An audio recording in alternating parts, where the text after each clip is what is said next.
how to lead during a crisis, I think the question is, what do you mean by crisis, right? Is crisis one of these things that there's a lot of emotion that's rising and you feel you need to just make a decision? And I think that that's probably not the best way of making decisions. Crisis to me means you're in a situation where there are lots of unknowns, where your colleagues are disagreeing, they're disagreeing with each other, they're looking at you like, what do we do? And you need to make a decision. And I think that during those times, the decision, you need to figure out, is this a decision that I can make over a week or two, or a decision that can evolve over a month? Or is this a decision actually we need to make right now? And so I divide these decisions of crisis into kind of two categories.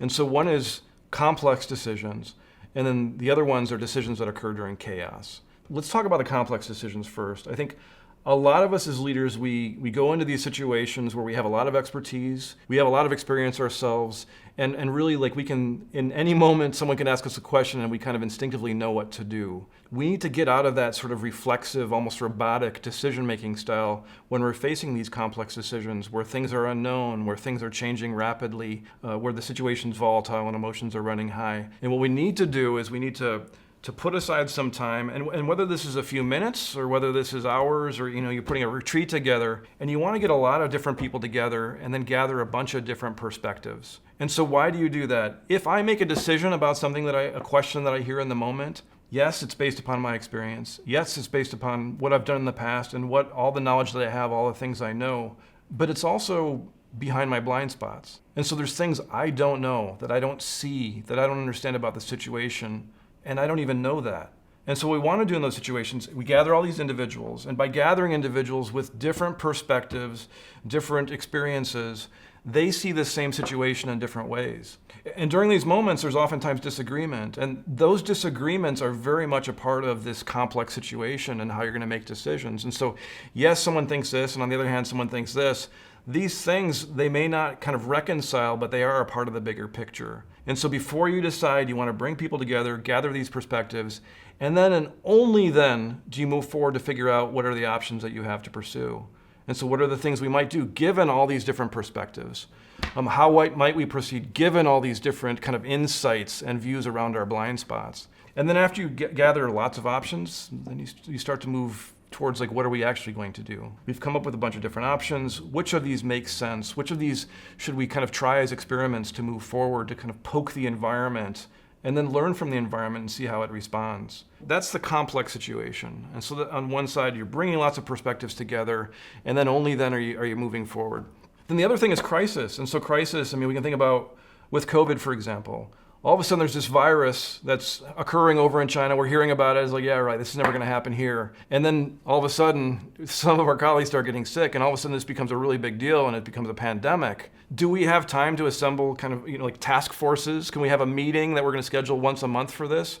Or are there some things here that we just need to make decisions? And so there are times during crisis, during times of chaos, where we need to just actually step up and make a decision. So as a leader, I have experience and I've done this and that before in the past, and I have a perspective of what's going on. I know that this is fallible. I know that I have blind spots, but I still need to make a decision. And so how do you improve your decision? So I have assembled this kind of board of directors in my mind, individuals with different perspectives. And given the situation, quickly I'll think about, what does this person think? What does this other person think? How might they respond to this? And it's almost like I'm able to get a group of people together with me in my own mind to try to figure out what might work and what might not work. And then given that kind of brief kind of board meeting in your own thoughts, then you move forward and figure out how things might play out, and you make a final decision. And that is in itself, yes, you could just respond reflexively, again, because we all do that, but being able to step back in a moment and quickly understand lots of different perspectives, and then moving forward, even during crisis where time is very precious, is going to make you more effective. And so our best leaders are able to pivot between this crisis of chaos in the moment where you need to decide fast and you're the expert and things aren't perfect, and those times where you have some moments and you can assemble lots of people together. The times people have difficulty, though, is when